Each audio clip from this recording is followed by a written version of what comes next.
Hello and welcome to another episode of Property Ponderings, the podcast where we dig deeper into the world of property buying and renovating, giving you property advice to ponder. I'm Craig Nichol from Nichol Buyer Advisory here in Melbourne, Australia, and I'm here to help you turn your property dreams into reality. Today we are talking about the hype you see around exciting new investment ideas and why you need to resist the urge to jump in. Also be covering on what makes a solid, simple and far more effective property strategy. By the end of this episode, you'll understand why success in property comes down to getting the fundamentals right and steering clear of the flashy promises of get-rich-quick schemes. So let's dive in.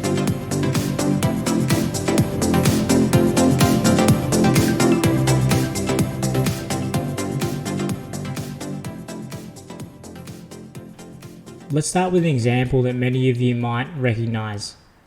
Hotspotting. I've done podcasts on it before, but I'm sure you've seen the ads on Instagram, people claiming to know where the next property boom is about to happen, and they're everywhere. I'm getting them myself from all sorts of different companies, and they usually start something like this. Don't miss out on this suburb, it's about to skyrocket. And of course, they're always offering some sort of insider hot list or secret report on the next big thing, which you have to sign up for. The funny and the sad part is that you read the comments and people are all in, commenting, yes please, tell me more, and this is exactly what I need. And whilst it's entertaining, it's also a bit concerning because these people are being sold on what's essentially a gamble. If you ever see me doing an ad like that, feel free to unfollow me immediately. Hotspotting is pretty much a waste of time. It's gambling on a short-term spike in one area that might last a few months or even a couple of years if you're lucky. It's a very different thing from selecting a well-located area where you believe growth will happen over the long term. Long-term growth relies on solid fundamentals, not hype from a well-sponsored ad. These hotspot ads promise massive returns in a very short time frame, but they're highlighting spots where some short-term speculation might drive prices up for a while. It's often driven by emotion rather than sustainable factors like infrastructure, population growth, and demand over decades.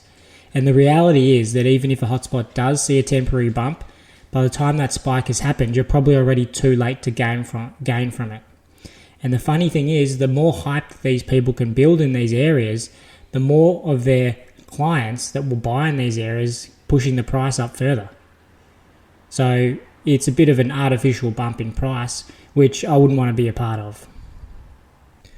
Another thing is that with all these risky strategies, and not just hotspotting, that a lot of these companies have client reviews from people that have done really well, because you're always going to have a few people that have done quite well if you take on a risky strategy. If you throw enough mud at the walls, some of it will stick. That doesn't make it the right thing to do. And also, what happens with a lot of these companies is that they buy property for you, saying that you're going to get a rise of X equity, and then they do the valuation to tell them that it's risen by 10 or 20%. So they're not actually getting a real rise in value. It's just a fake paper rise, so they can feel good about themselves. But over the long term, how are they actually going? How is their portfolio performing? And that's something that after many years, it's something that's very hard to be accountable for from these property companies, because property is a long-term game. So they can go buy and or sell them all these properties and the hotspots, and then really all they need to do is sell them on a rise at the start and then say they've done really well. But over the long term, as the price rises just a little bit, and it can look amazing, but in reality, how much have they actually lost by not just doing or buying a safe investment in a safe area, which would have grown by even more over the long term, but didn't get some sort of fake growth at the start on paper. Hotspotting is just one example of the many exciting strategies, in quotation marks, that pop up in the property investing industry. Here are a couple others to watch out for if you're looking to build wealth over the long term. Off the plan speculation. Buying off the plan often appeals to people because it's marketed as an affordable way to get in early before prices rise. But if you're investing in an off-the-plan unit in an area where there's an oversupply or where demand is unpredictable, you could find yourself with a property that has little or no capital growth for years. Another one is high-yielding regional investments. Many hotspotting experts will push you to high-yield regional properties, ones where the rental returns look strong on paper, but where the long-term demand might be questionable. These properties might look like great cash flow plays on the surface, but if the region lacks sustainable employment opportunities, infrastructure and demand, the growth is likely to be limited or stagnant. And then another one is house flipping. You've seen TV shows where someone buys a fixer-upper, renovates it in a few weeks and sells it for a huge profit.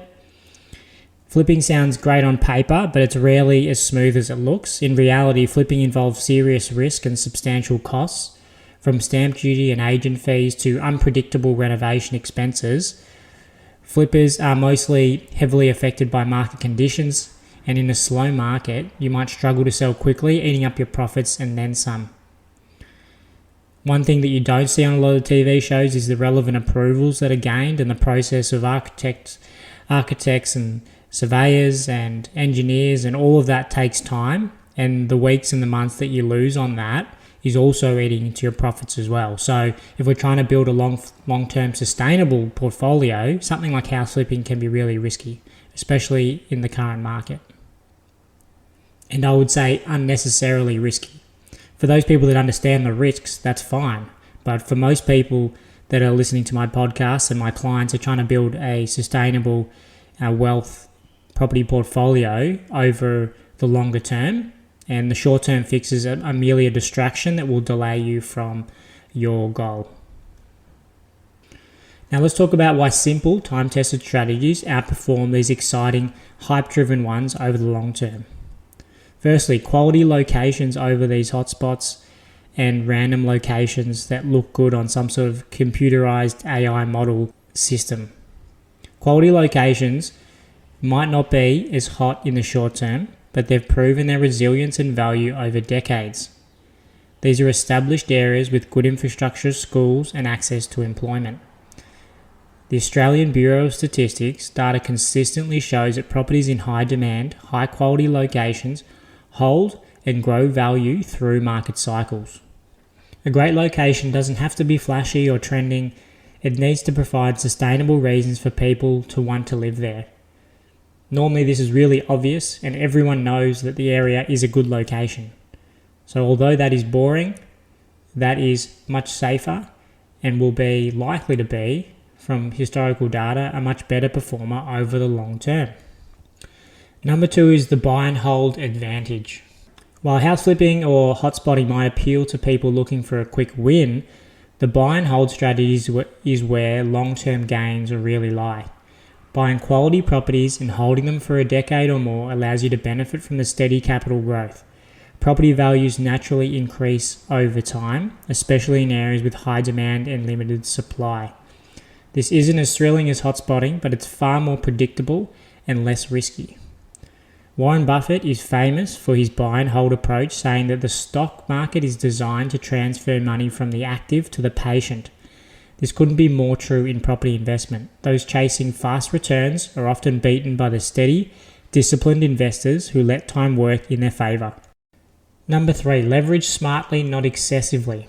Exciting strategies often come with high leverage, but too much leverage means too much risk. The more debt you carry, the more exposed you are to the interest rate hikes, vacancies, and unexpected expenses. By leveraging smartly, you can hold on to the property through market fluctuations without being forced to sell in a downturn. We have seen in Melbourne the challenges of that, with many investors selling in the downturn and the slowing of the market with rising interest rates.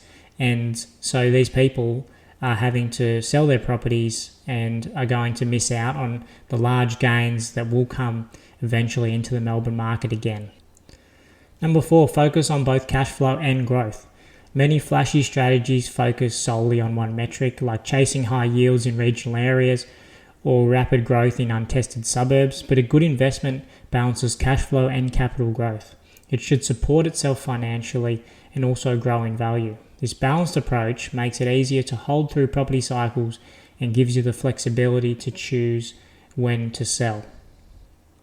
Now, not all properties are going to be neutrally geared or positively geared, but the point of all of this is to understand that although people like to speak in absolutes and say, oh look, positive is better or negative gearing is better, in reality, the growth of a portfolio for an individual should be targeted to their cash flow circumstances and the goals that they want to achieve. And normally that would involve a more of a balanced approach where people want growth, but they also want to be able to hold on to the properties with cash flow. It's not very exciting, but that is the reality of growing your property investment portfolio. Number 5, embrace the boring, reliable strategy. Here's the truth. The best property strategies aren't particularly thrilling. The strategy is as simple as it sounds. Buy in established high-demand locations and hold for the long term, and just let time do the rest. It's the consistent approach that makes real wealth. You've got to stick to sound fundamentals in investing because they work, even if they don't make for splashy Instagram ads. In a world where we're bombarded with promises of the next big thing, it can be tough to stay disciplined.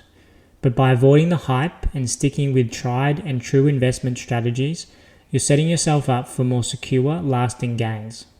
Long-term wealth isn't about chasing excitement.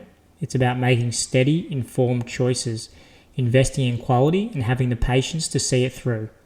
Remember, successful property investing doesn't need to be a roller coaster. It just needs to be well planned. Okay, that wraps up another episode of Property Ponderings. I hope today's conversation has given you some clarity on why simplicity in property investing is truly the way to go. If you're interested in learning more about how to create a smart, straightforward investment strategy, or if you'd like help assessing a property or location, feel free to reach out to me directly. As always, I'd love to hear questions or suggestions for future episodes, so reach out anytime 0400 122 081 or craig@nicholbaradvisory.com.au. Thanks for tuning in, and until next time, keep making smart, steady moves on your property journey. We'll chat again soon.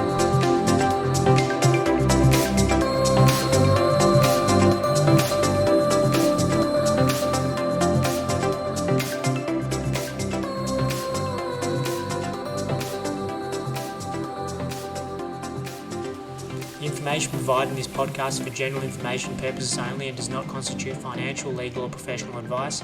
While we aim to provide accurate and up-to-date information, every property transaction and investment is unique and should seek the advice of a qualified professional before making any financial decisions.